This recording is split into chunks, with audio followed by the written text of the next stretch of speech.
Can you guys take one of these and pass it around? Give me the extra ones. Thank you.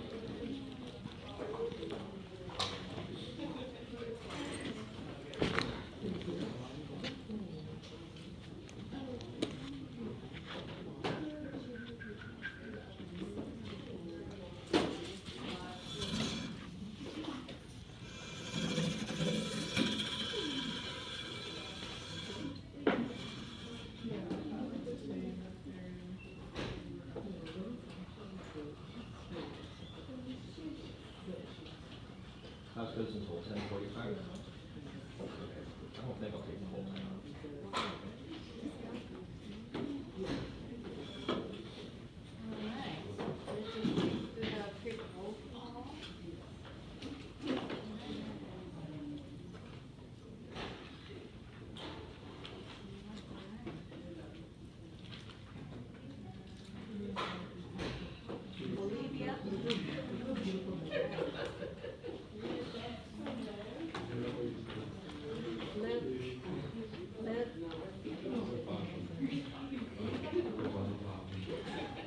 Olivia right there? Yes. Sorry. And Kaiser.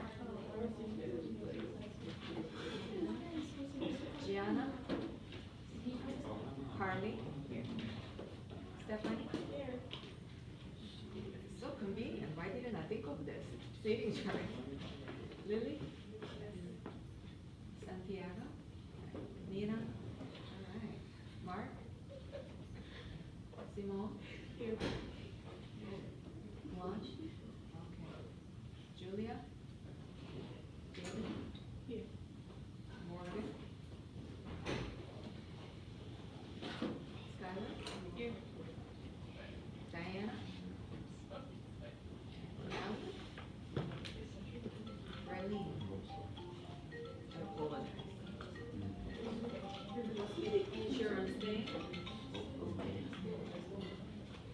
All right, guys. How are you doing? Good. So you guys all received my email, and also remember that about our guest speaker today. Okay. So starting with this week's topic is audio. Okay, audio media. And then which includes music and some sound recording and all that. So, do you guys like music? Yeah? Okay. My music taste kind of stopped at 80s and 90s. So you guys know about the music, how the music is going on, that you guys may know more about it. But I have invited a better person to talk about that topic. Okay. So our guest speaker is Mr. Tobin Wagstaff, and then he's a founder of Studio Percussion, and then he's also a music educator. So he's been in the industry more than 20 years. So he should have a lot more information to share with you. Okay, so let's just welcome Mr. Tobin Wagstaff. Good morning, guys. So I decided this morning that I was going to kind of leave this more up for discussion. I'm going to tell you guys about what I do and how it's related to what you guys are learning in this class. This is Intro to Media, right? How many of you guys are majors in mass? So is it, okay, 1, 2? Okay, what are other majors in here? We'll get an idea of who I'm talking to. Psychology. Psychology? Psychology? Yeah. Criminology? Elementary ed. Elementary ed? International business. International business? Okay.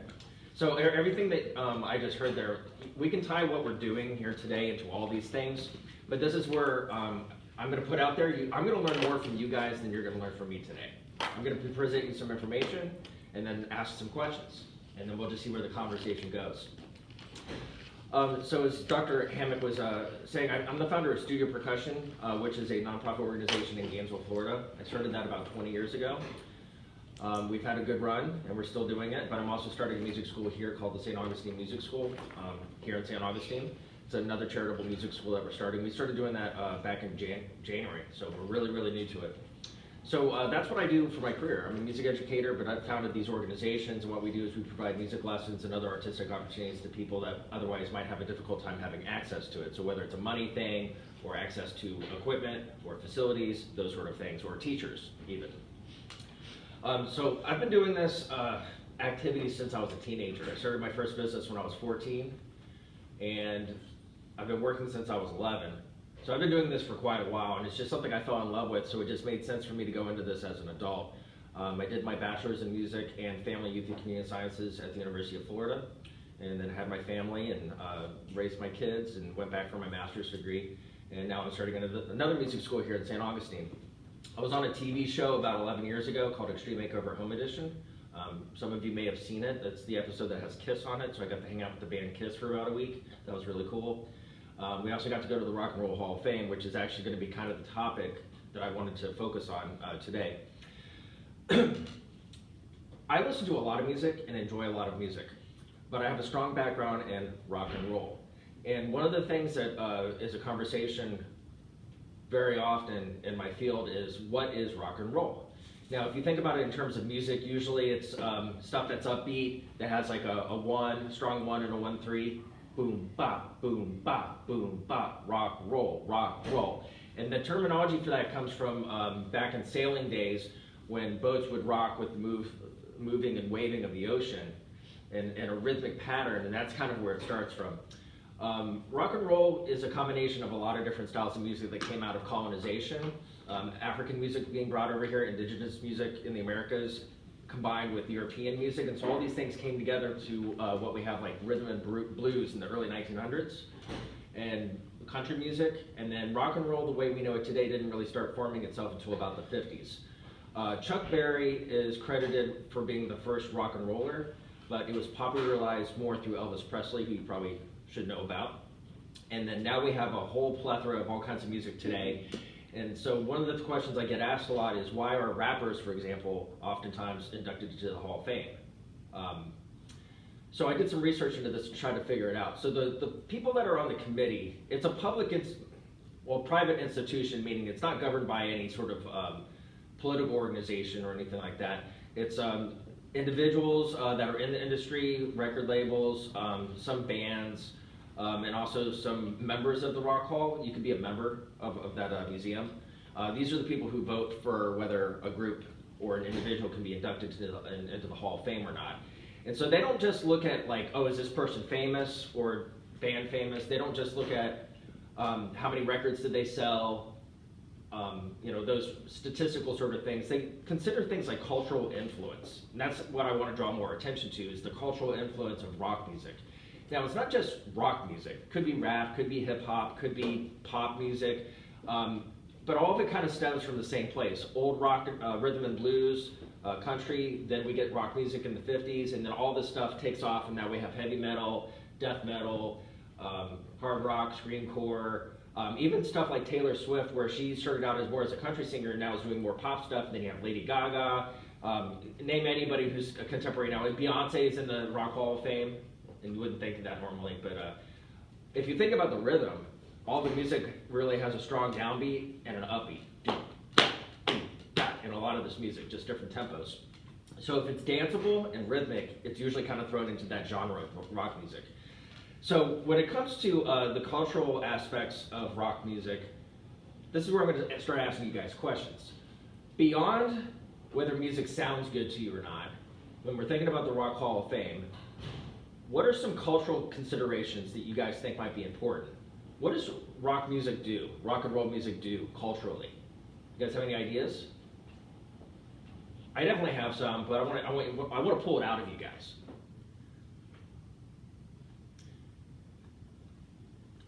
How many of you believe that popular music can shape culture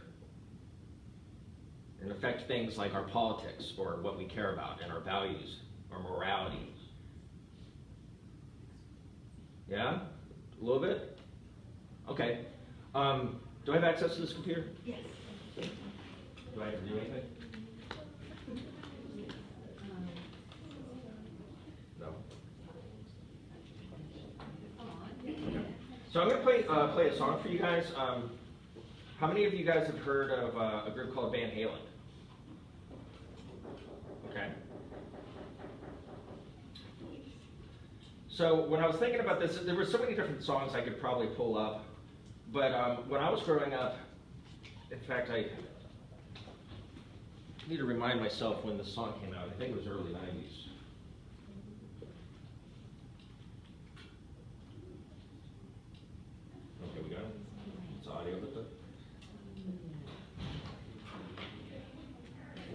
Oh, okay.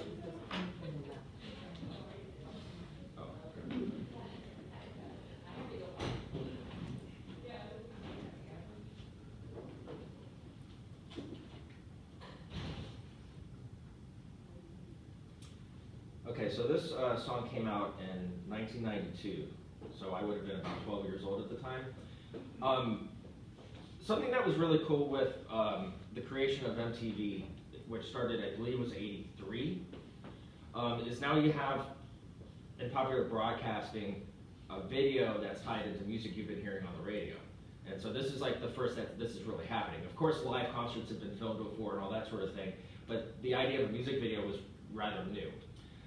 So this is about 10 years after that. And what musicians and other artists have started doing by this time is using music videos to kind of paint a picture of what they were depicting in the song. So now they're putting imagery with what we just kind of had to assume they were talking about. So I was thinking about this song because there's a lot of messages in this song. And I'm actually going to play it.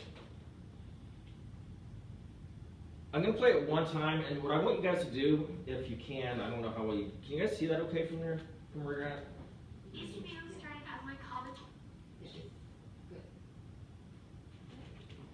Oh, that needs to be here. It does? Yeah, Oh, that's not, I know. that doesn't help the people that are sitting right in front of it. All right, can you guys see it okay? Yes. All right. So, obviously that's a commercial. Yes.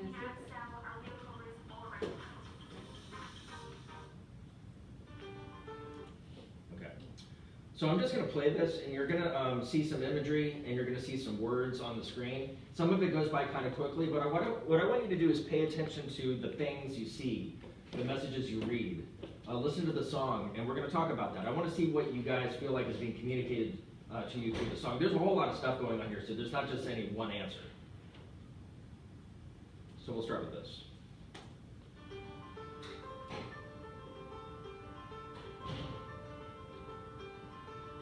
I'm assuming this is as loud as it goes. All right. Yes.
Okay, I might play this again a little bit. Okay, so before I start projecting some questions out there to you guys, we'll start with one. What are some things that you guys noticed from the video that you thought were particularly interesting? Could be anything from it. There's no wrong answers here. Yeah. Kind of like the variety of things they were focusing on instead of like they didn't lyrically say it, but they visually said it in the Mhm. music video. Yeah, there's a lot of different things happening here. Anything else? What about, I want to hear from at least 3 people. Something specific that kind of stood out to you. Now consider this, this came out in 1992. None of you guys were alive back then. Me and Dr. Hammock were, so we remember these times. Our society's changed a lot since then, globally. Very significant. So some of the issues here might be like, this is old news to me. Well, this was new for us. Back then, we still smoked in restaurants. Like, that was a normal thing. People smoked on airplanes. Lots changed since then. So what are some things in here that maybe surprised you or you thought was interesting? Or maybe something that you, well, like I said, surprised that you were thinking, oh, this is kind of normalized now, but I guess I can see how 30 years ago maybe this was kind of a new thing. Well, for example, did you see the thing about right now science is trying to invent a new tomato? But do you know what that actually was? That was a breast implant. So science is creating body parts for people, or whatever you want to call it, right? I'm not making any judgment about this or that, but science is always trying to advance and do different things, whether we agree with it or not. But the tomato thing is interesting because probably back then, people weren't thinking about, for example, the Impossible Burger, the pretend cheeseburger fake meat stuff, but science has developed this, and I don't know a whole lot about the science behind it, but supposedly it's really close to what you would get from actual eating an animal. So like I said, I'm not, no judgment about this or anything, but times were way different back then. Issues like unprotected sex, that was something even back then we were just getting those messages kind of for the first time in those years. Now it's kind of normalized. It's something that people talk about pretty regularly as if everybody knows about it. But you guys know about it because you're educated, but a lot of people don't. So music videos like this, for example, might be the only time a young person, for example, might learn about any of these issues. How many people saw the thing about right now our government is doing things that we think only happen in other countries? Who saw that? Put your hands up high. I want to see how many people witnessed that. Okay, about half the class.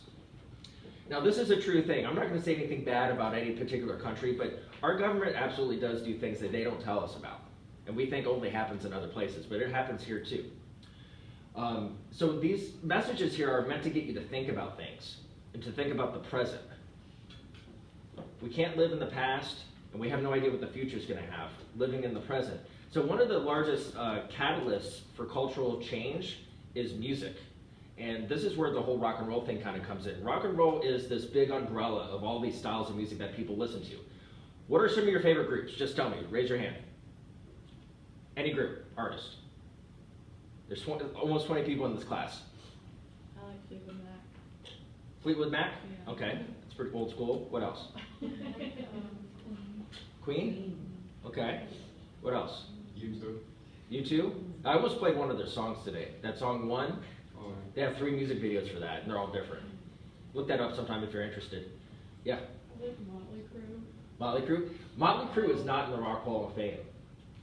Really? Yeah, I don't know. Well, I was reading about that. Actually, I just watched the documentary called The Dirt again It's really the other day. You saw it recently too, or parts of it anyway. Well, they absolutely should be in the Rock and Roll Hall of Fame because they created a whole genre of music that was really new at the time, this glam rock stuff, and they were absolutely nuts. And they sold a lot of albums. But they should be in it, but they're not. I don't know why. I was trying to look that up why. Probably because the Rock and Roll Hall of Fame does tend to be more conservative, so they tend to not vote for artists that are controversial in that sense, which is kind of ironic because rock and roll is all about being controversial, about pressing boundaries. When Elvis first came out, everybody called him the devil because he shaked his hips when he sang music. But then look at what people were talking about from the Grammys the other day. Who saw the Sam Smith thing the other day? I can't remember the girl's name. Did you guys watch the Grammys? Yes. What's that? Yes. Yes? I watched the Grammys. So I didn't watch the whole thing, but I saw some clips. So Sam Smith, I think, is the guy, and I don't remember who the girl is. What's the name of that song? I think it's called Unholy or something. And so he was wearing like a devil costume. It looked like a kid's devil costume from Halloween. It wasn't even really that serious. It was kind of a joke. But all these people are really upset about it now because they were like, oh, this is evil and this and that and this and that. Devil imagery has been used for centuries. It's not a new thing. And people are acting like it's this new thing. Well, Motley Crue has a song called Shout at the Devil. And when it first came out, all the conservative people were like, oh, this is evil. We can't do this. And what's his name? What's the lead singer's name? Vince Neil? Vince Neil was like, no, we're not shouting with the devil, we're shouting at the devil. And he was trying to make a distinction there, but people didn't like it because it showed this imagery and they thought they were corrupting young people. Well, rock and roll has a tendency to do this, is if there's a button to be pressed, rock and roll presses that button to get people to think, to get people to change. Now, what's cool about this song is there's a bunch of issues that they bring up here that are controversial, but they're not really bad things. Like, let's talk about sex. Let's talk about breast implants. Let's talk about what our government's doing. Let's talk about poor people, like that sign that the guy begging for food, I will wrestle you for food. That's kind of funny in a way, because it's like he could sit there with a sign and be like, oh, help me. No, he's like kind of making an entertainment thing out of it, or he might be making a statement. Like, what kind of political statement might he be making in saying, I will wrestle you for food?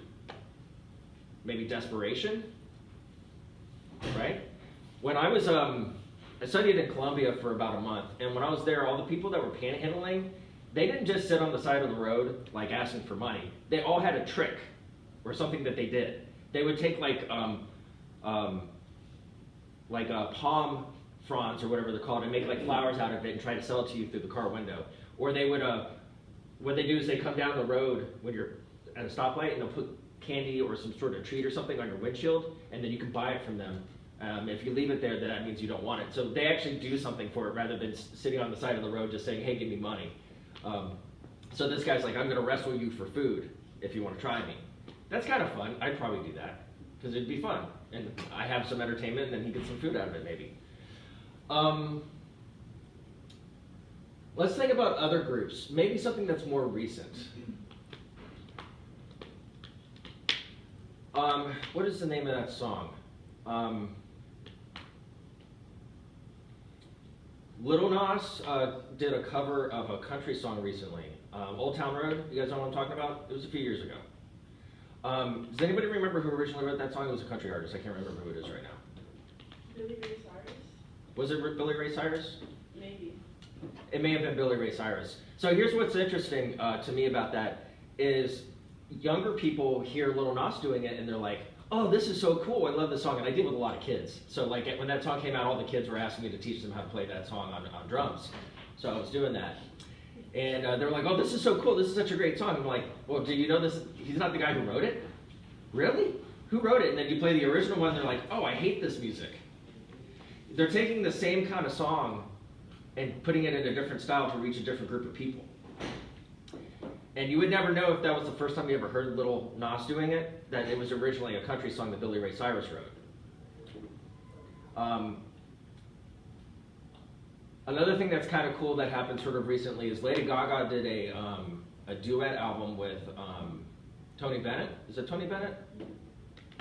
So what's cool about that is Tony Bennett, he's completely like senile, has, you know, he has dementia and all kinds of stuff now, but when he gets on stage and starts singing, it's as if he's not lost anything.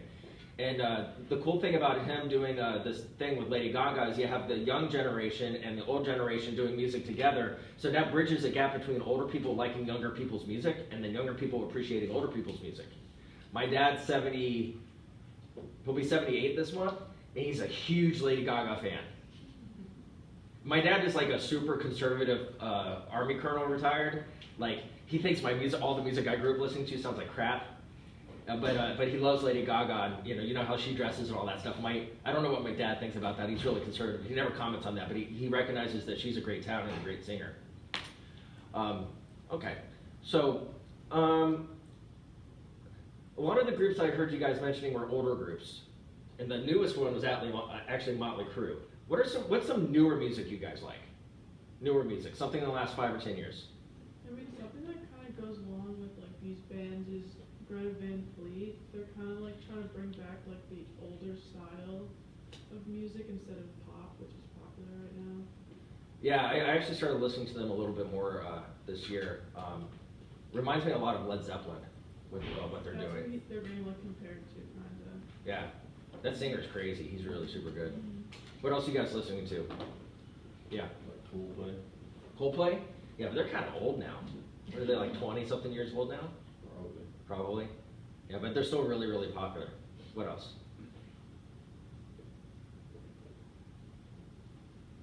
Who listens to Billie Eilish?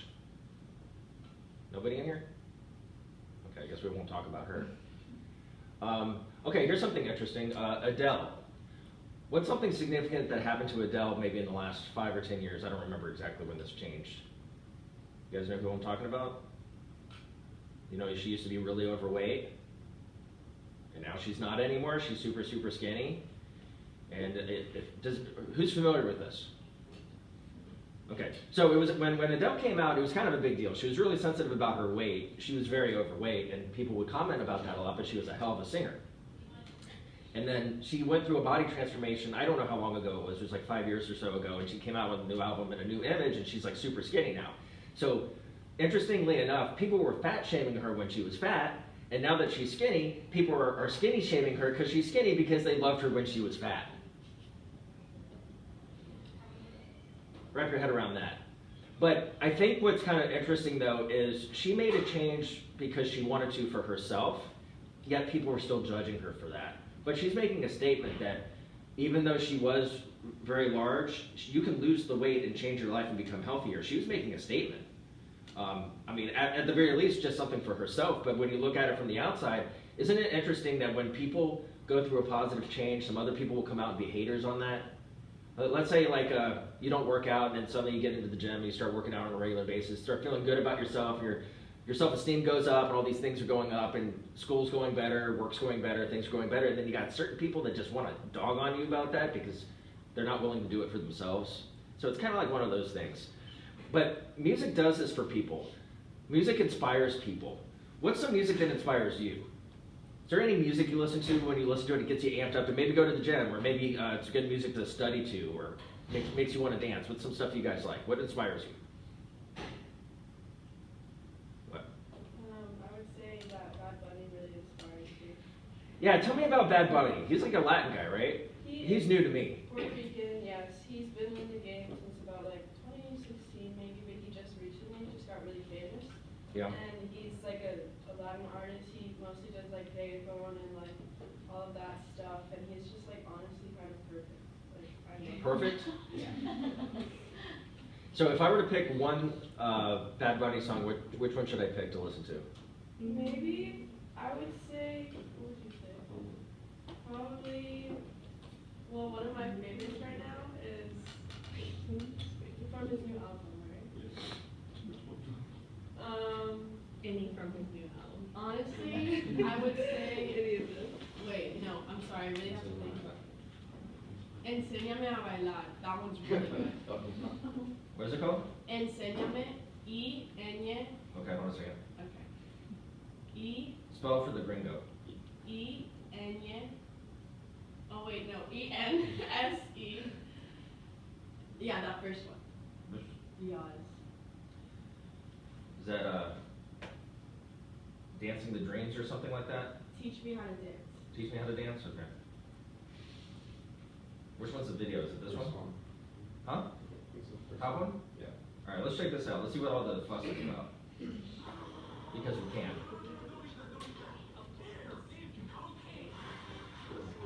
Anybody see this trailer?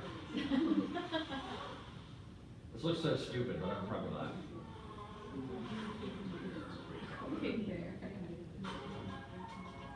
Alright.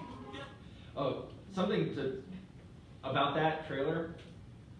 Serious people were sitting in a room trying to decide on a movie to make. And the best idea they came up in that session was, oh, let's do a movie about a bear that's high on cocaine. I think it was a true story though. Was it a true story? I think it I have no idea. Yeah, it was like something. It wouldn't surprise me though. If you go to YouTube, you can find all kinds of videos of the animals getting into stuff.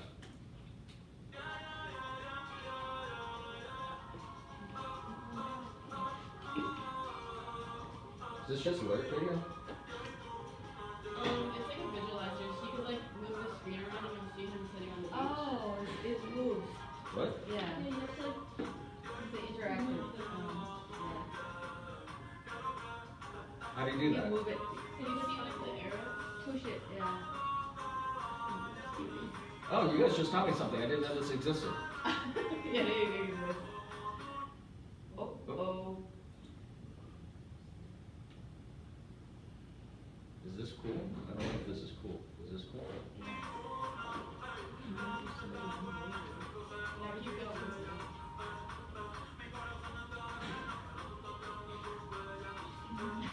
So did I go too far? No, you have to keep going more to see him. Not that way. Not that way. Alrighty then. That's pretty cool. Yeah, you'll see him in like 5 seconds. He looks really good. Alright. That guy? No. Him. That one? Yeah.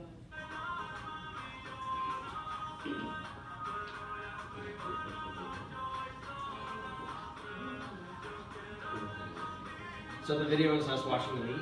Yeah. I don't think he has an actual music video for this one.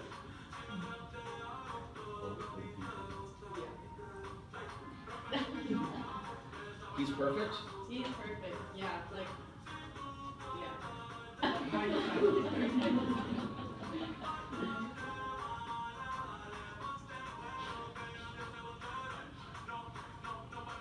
That other guy's not perfect?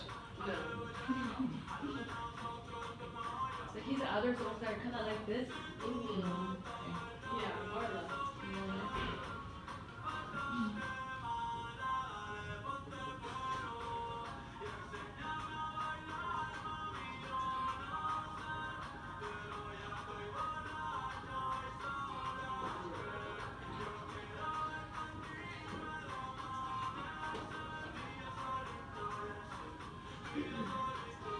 Okay.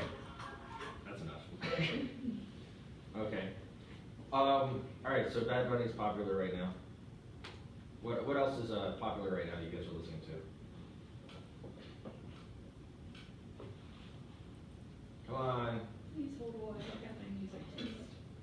What's that? I don't even know any of like the songs I listen to. I just have them on a playlist. Like I cannot tell you the name of the song. Oh, okay. Let's see. Just pick something? There was somebody raise his hand over there. Who? Yeah. I like Tame Impala. Who? Tame Impala. How do you spell that? T-A-M-E. Yeah, Is this a good one to quote? I guess so. I don't think I've heard of them. Or maybe I have.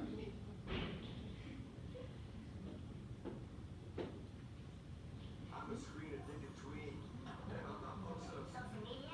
I don't feel seen. Oh my God, Mom, you gotta No, keeping my eyes on the road, staying off the driveways. hit drive-bys from all states, save for avoiding mayhem.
Okay, so without me saying anything about it, I want to hear from you guys. What do you guys think that was about? If you were paying attention. I'm going to start randomly calling on people. All right, you back there with the sunglasses. What do you think that song is about? I honestly don't know, and I was honestly confused by the video. Like he looked like he was like he was confused himself, kind of like struggling, and then like getting shot back to life, and it was just. Okay. All right, you right here. I think it was just like him rushing around and kind of like rushing his life away, I guess, like not living in the present. That's what I got from it, at least. Okay. All right, back there. I don't know, I guess what she said, but also like, he was shocked back to life, but then like right there, it looks like, I guess he's going, I don't know, wherever he's going. And he was ready all along, so like, I guess it sounds like he was ready to die anyways. That's deep. Sorry. Well, that's not bad. Don't apologize for that. If you read enough, you've probably heard people that are either dying or older people. Sometimes they will express something to the effect of like, "I'm ready," and they're fine with it. I'm not there yet personally. That scares me. I'm still dealing with that myself. But you hear some people like they're in that situation where they know that their time is coming soon and they're okay with it. And he's kind of saying that in a way. He's like, maybe I've been ready all along. How many of you can identify with this idea of rushing around and being super busy all the time? And maybe wondering why you even bother with all this stuff? Yeah? I feel like that a lot. And I think when it really hit home to me was probably somewhere in my 20s. I was starting to have some successes, and I was thinking about what I was actually doing and what I was actually accomplishing in life, and I was like, well, I have my family, and I created this business where I'm helping people, and all this stuff is really, really great, but I don't feel satisfied, and I just feel like I'm busy all the time. And so that's when I started shifting my thinking more towards, well, how can I be more useful with the time that I have here on Earth? And that's why I'm here today. Nobody's paying me to be here today. I was asked to come in here because I have a unique experience with my career. And I really believe in the idea of investing in young people. People did it for me when I was your age. And I try to give back and do that. And not out of obligation. I think it's the right thing to do. This is something I can do to be useful. And my hope is anything that I do with you guys today, there might be something in it for you that you can take away and use in one of your careers. So, criminology, right? Yeah. Okay, so you're in this class for what reason? Think beyond satisfying a credit. Oh, Because you probably had some other choices, right? probably, yeah. So why this class?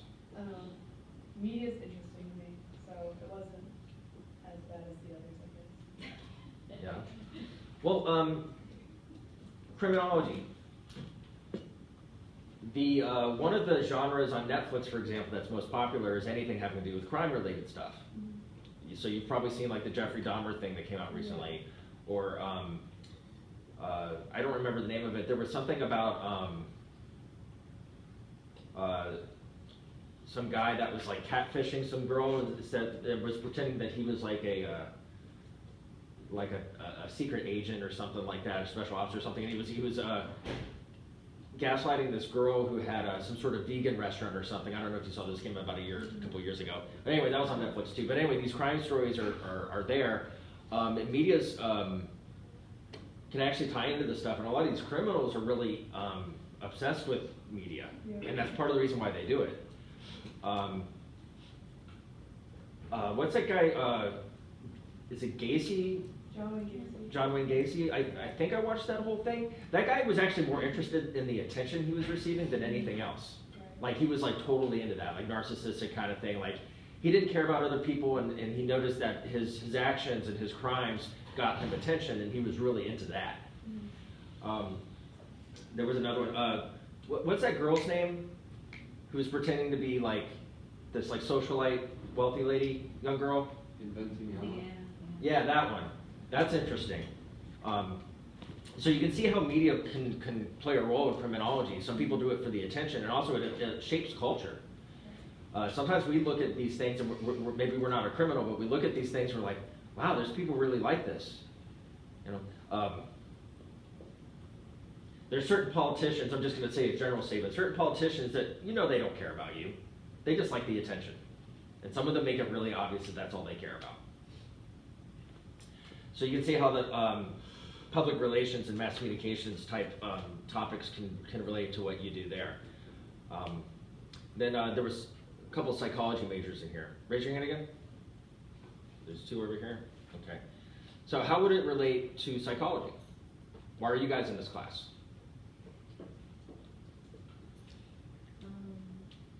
I mean, like, media can, like, shape your, like, culture and, like, I don't know, the way some, like you were saying, people act sometimes, so, I don't know, I thought that was interesting. Well, let's, what kind of psychology do you want to go into? Actually, I'm gonna go into elementary education, but Okay. I just, like, majored in psych and I graduate this semester, so. There was somebody over here, elementary, was that you? Yeah. Yeah, so like what, so I work in education and I do some stuff on YouTube and whatever, but I don't do like kids videos, I do educational content. But some of my other educational friends are like, man, you should do something with drums and just put it to like animated stuff and put it on YouTube. You'll make a ton of money. I'm like, really? I'm like, yeah, because you know what parents are doing with their kids these days? What? They give them a tablet and all they do is click buttons on YouTube and just watch the same videos over and over and over again. And I don't know if you guys are aware of this, but one of the things that gets brought to me a lot is some of these kids will bring to me, I ask them, can you bring me like 3 or 5 songs that you like? Okay, and write it down and bring it to me so I want to learn what they're listening to, but we can also play music to it. And so a lot of times they'll bring to me like anime or like Minecraft stuff that's like set to music. And I'm like, watching this, I'm like, why are they into this? Because I think it's silly. But I was like, well, they like it because they play these video games and then they like it when it's set to music, and that's why it has 1 million and something views on there. And those people make money when they create these things. My point in saying that is, as elementary teachers, you guys can use media, all sorts of media, not just music and video, but artistic stuff to inspire your kids to do certain things. It's all psychology. You can take a person's mood and change it just because he played a song. Pretty interesting stuff. What other majors do we have in here? Somebody said international business, right? Was that you? Yeah.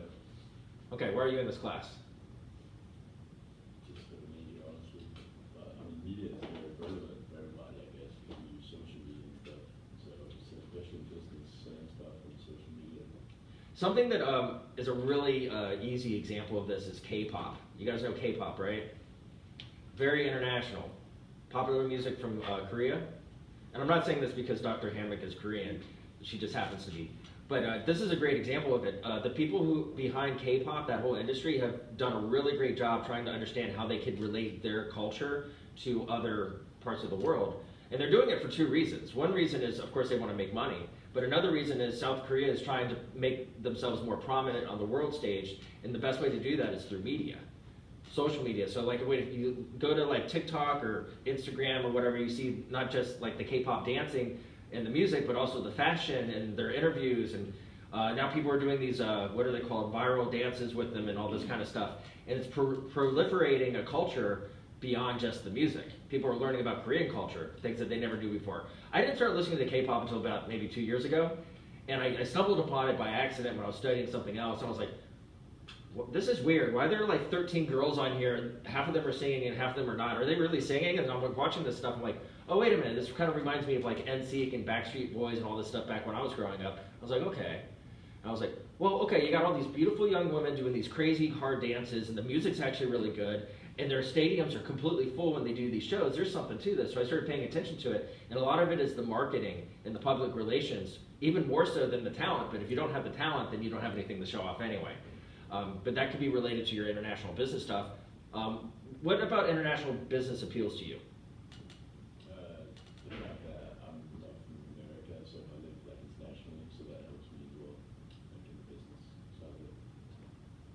You're interested in international things? No, like it makes sense for me because I'm from Denmark, so I live in the United States. Oh, you're from Denmark? Yeah. Oh, okay, gotcha. All right, didn't hear you very well. Okay. The international part of like business, like internationally, I guess.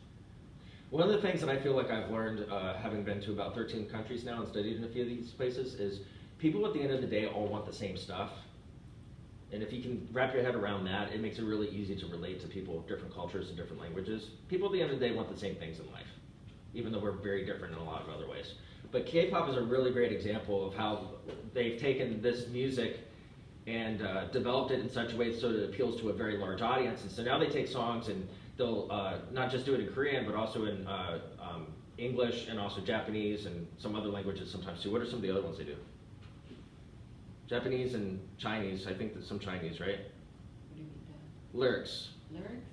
words in K-pop. Well, they're translating it. Yeah, we don't really do, they don't really do Chinese. They usually do Japanese version and English version. Uh-huh. And Is that of course mainly their those own two? Language Korean, yeah. Okay. Mhm. All right. What other majors do we have here? What's your major? Sociology. Sociology. All right. That's kind of related to psychology things, right? What do you want to do with sociology? Run like community service organizations based out of restaurants. Out of restaurants. Describe that for me. I just have a lot of work experience in restaurants, and there's a lot of potential to like help the community with like food drives and community gardens and stuff. Oh, cool. Good. Best wishes on that. So I kind of do the same thing, but in music. So I could have been a touring musician. I did that for a little while, or I could have gone into the university and been a professor in that way. I might do that later in life. I don't know. But I decided to start a nonprofit music school, and so creating opportunities for people to learn music that otherwise wouldn't have it available to them. Kind of like food. Food isn't always accessible to people, so you're interested in making that possible. All right, what other majors do we have here? What's your major? Oh, Yeah. criminology. Criminology? Okay, we already talked about criminology. What about you? Sport management. Sport management. Okay. Media and sports, very tied together. You know, if people didn't watch the NFL, they wouldn't be making millions of dollars per player. They also wouldn't be killing each other on the field. It's all about the money, and it's all about TV and media, right? I was just reading a thing. Rihanna just got, she's going to do the Super Bowl. That's coming up pretty soon, isn't it? Is it like next week or so? Sunday. Is it this Sunday? So Rihanna's the halftime performer. Did you know that halftime performers don't get paid? They don't get paid. They do it for free. Why do you think they would do it for free? What do you think? It's good marketing for their brands. Yes. It's the same. Yes, every artist that performs at the Super Bowl, they see their record sales go up, other opportunities go up. It's really good for the artist. Was it last year or the year before that they did all the hip hop stuff with Dr. Dre? Was it last year? Yeah. That was awesome. To think about what's happened with hip hop. So actually, the Grammys, they celebrated 50 years of hip hop. Now, this may not seem like a big deal to you, but it's a big deal to me. I'm almost 50 years old, so like when I was growing up, rap was a new thing. Hip hop was a new thing. So to see like all these really, poor, lower socioeconomic people creating their art, their poetry to rhythm and music and stuff, to seeing 50 years now, they're on the world stage, like the Super Bowl, the Grammys, all this stuff. It's a legitimate art form when so many people were dogging on them for so many years. And it's so cool to see it come from nothing and become a thing.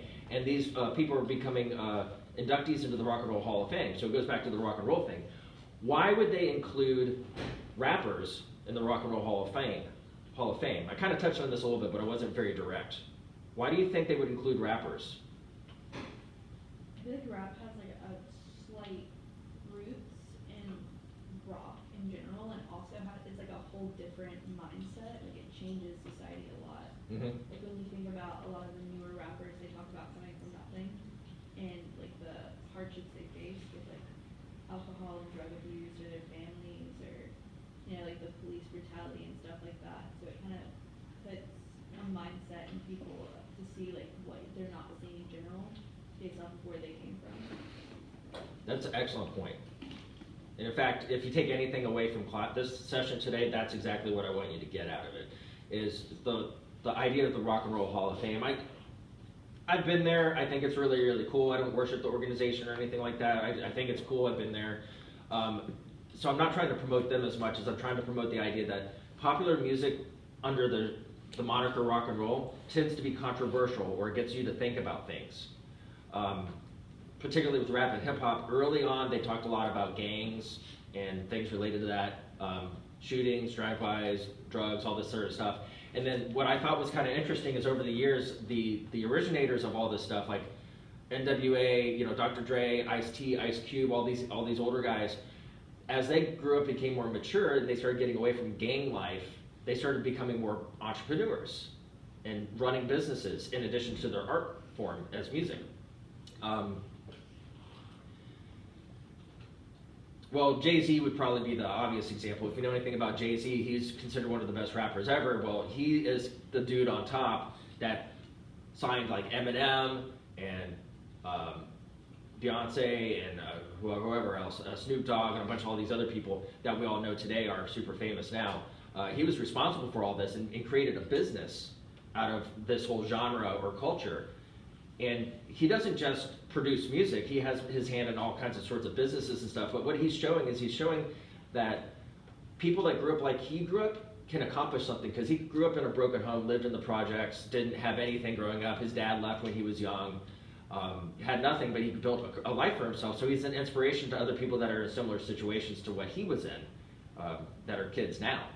And showing people that, look, you can get out of poverty, you can get away from drugs, you can get away from gang stuff, but we're going to talk about the hard things. We're going to talk about the drugs. There's a song, anybody know the band Body Count? Body Count is like a hard rock band that Ice-T has. So Ice-T has his rapping career, but he also has his hard rock band that he has called Body Count. And I think they just made a new record kind of recently. They were on hiatus for a while. But when they first came out on their very first album, they had a song called Cop Killer, which was quickly banned because of what it is, cop killer. So the idea is it's a gang guy saying that, this is what he's saying, I'm not advocating for this, saying that being a cop killer is a good thing because it's better for me to kill you first than for you to kill me when I'm innocent. Because that's what you do every day. And we see police beatings and stuff like this in the news pretty often. I'm not trying to say one thing or another about it, but that song was so controversial that they immediately banned it. So if you actually happen to have one of the original tapes that has that song on there, it's probably worth a significant amount of money. But that's the kind of stuff they talk about. They want to talk about the things that people don't talk about. Let's talk about the hard stuff and put it in your face. And a lot of really traditional people are like, no, we can't talk about that, that's taboo. Well, society is always changing and always growing and maturing. These things have to be talked about if we're going to be educated people that are trying to be better in our lives. Yes? I have a question for everybody. Now that you're, talking about that song got banned. Body count? Yeah, body count and the censorship. Because that's going to be one of the topics that we're going to talk about. Do you think that the songs, because some songs have really explicit lyrics, can be sexual, it can be violent, but do you think that those songs need to be censored or let them be? Now knowing that that song was banned, what are your thoughts about it? And that song is still banned, I believe. It's still banned? Yeah, I don't think anybody's, well, it's a FCC thing? Yeah. Federal, what is it called? Yeah, we're The gonna. FCC, whatever they're called. Federal Communication. Yeah. Any thoughts? Yes. I'll just be honest. So I think with censorship, it's kind of a fine line between what should be and shouldn't be censored. Like if you're talking about brutally murdering someone and you just speak straight on it, like maybe that's something that could put some ideas in some people. But things like cop killer, even I'll bring up This Is America from like earlier in like in 2016. People wanted to like ban that song or ban the video because of how controversial it was at the time, especially with all the movements going on. Like censorship is something that like it takes people's freedom of expression away, and like music's an art form. People put their whole souls into it sometimes. Like I watched a little bit of the Grammys and people were touching on like how a lot of people who won the Grammys this year, you probably wouldn't see win the Grammys a lot. So I think like censorship is just, it's a very fine line between what should and shouldn't be censored. Kind of hard to judge what is okay, what is not Yeah. okay. Like some songs put people in a position that they feel uncomfortable, but maybe they feel uncomfortable because they didn't want to realize what's going on in the world. Good point. Anybody else has a different opinion on this?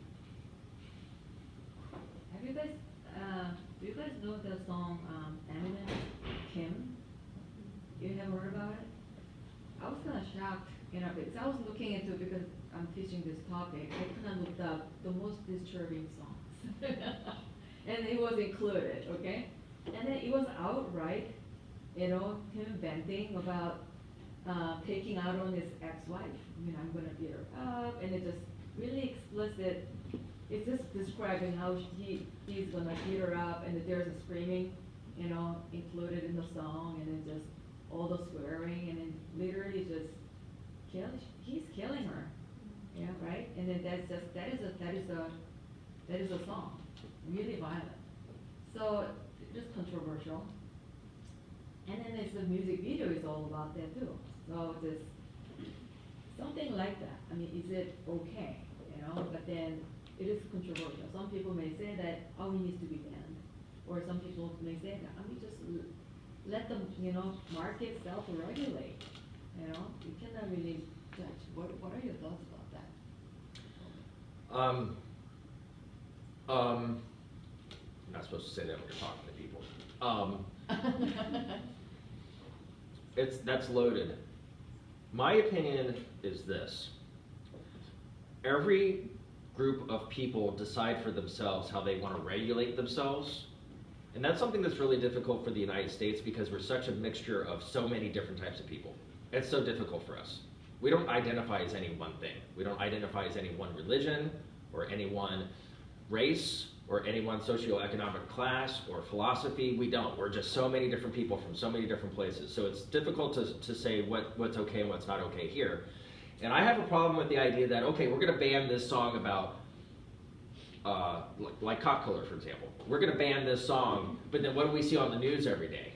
We're okay with seeing, 5 or 7 cops beating the crap out of this other guy, and for a traffic violation? That was horrible. You know what I'm talking about. I don't remember the guy's name, but that was horrible. So we're yeah, all those guys got fired and stuff's happening to them, but this stuff happens regularly, and we're okay with that, but we're not okay with the song, where the song itself is talking about this.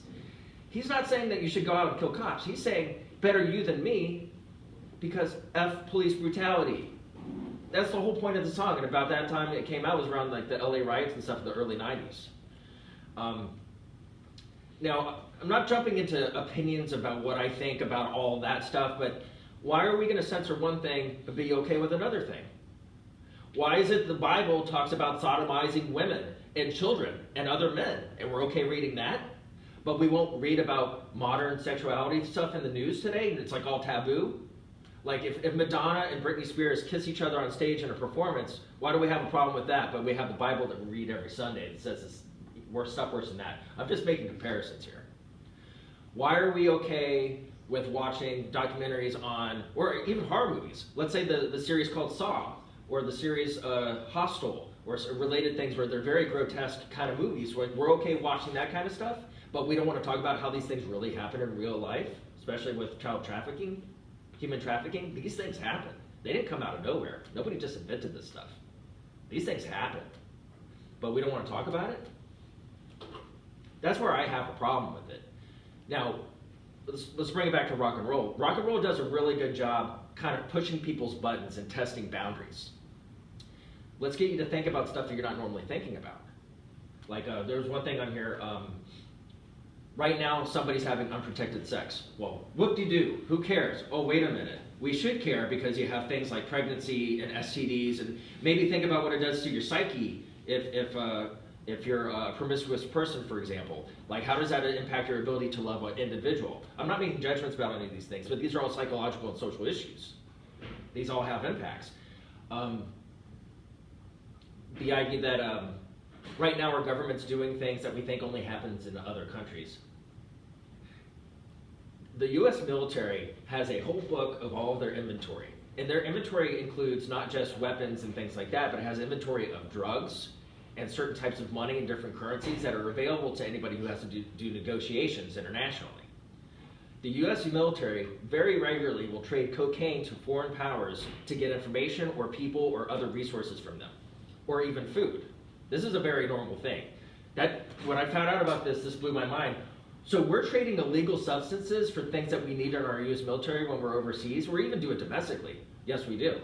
Because at the end of the day, it's all about supposedly saving lives, or at least securing the power and authority of those who wield it. Okay? Now, I did serve in the military, so I can't talk about all the ins and outs of that, but I've been around it enough to see some of this stuff. Morality is subjective. It is. Morality is subjective, and that's why I said it's up to each culture to decide how they want to govern themselves. Now, if you're a part of a synagogue, you have a certain, Judaic law stuff that you follow depending on your tradition. Also in Christianity or Islam or whatever it is, or even the secular world, if you live in a homeowners association, you have certain rules in that community that may not apply outside of that community. Everybody decides how they want to govern themselves, and you have to decide if you like that and want to be a part of that. And what's difficult about the United States is we're such a blend of so many different people. There's no one standard that works. You can't say this is okay, but this is not okay, because then this other person's not going to agree with that.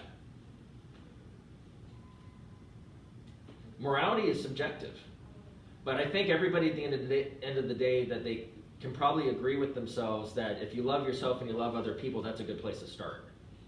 But what the details are behind that probably doesn't matter all that much as long as everybody's okay. If you're a caring, loving person in the world, if everybody's okay, that should be your prerogative. Like if you want to go worship a shoe, I don't care. That's fine. Go worship a shoe. As long as you love yourself and you love other people, that's cool with me. Go worship the shoe. I don't care. Right? I mean, I don't care. I'm not going to try to preach to you and tell you, hey, that shoe's not a god. But it does get you from one place to another. That's kind of cool. So rock and roll has a way of getting us to think about things. And sometimes stuff that maybe aren't so deep. I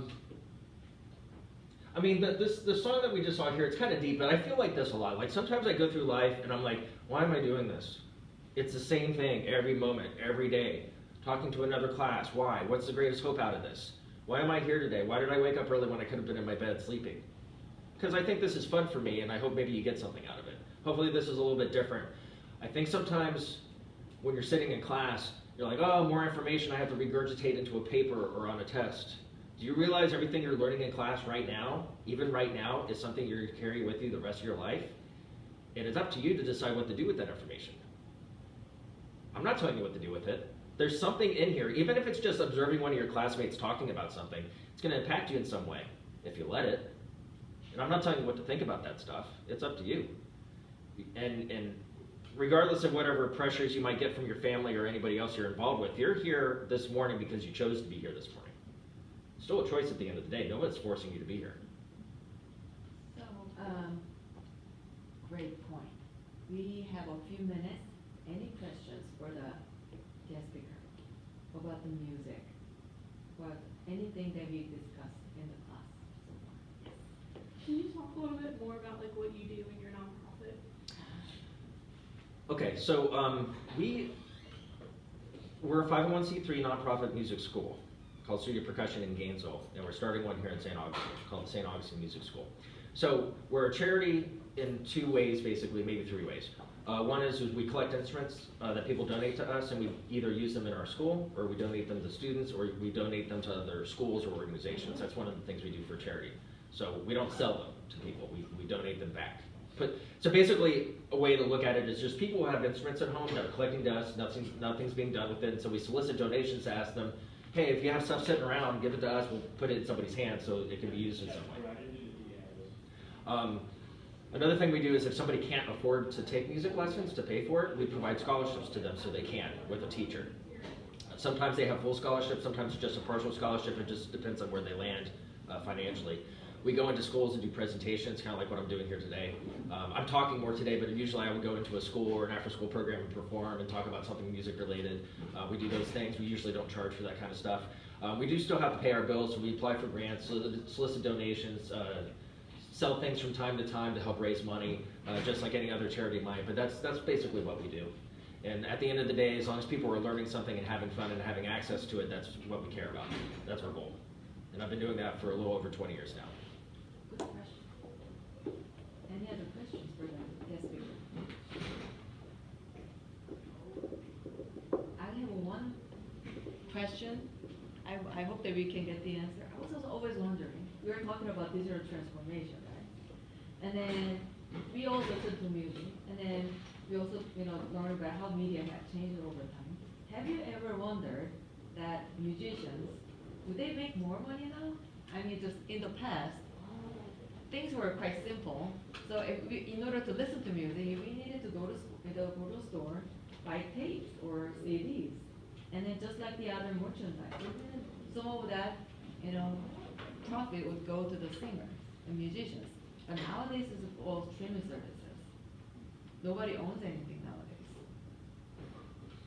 Well, there's a lot of different ways to answer that question, but the model for making making money in music now is most musicians are making more money off of their performing and merchandising than they are off any record deal that they would ever get.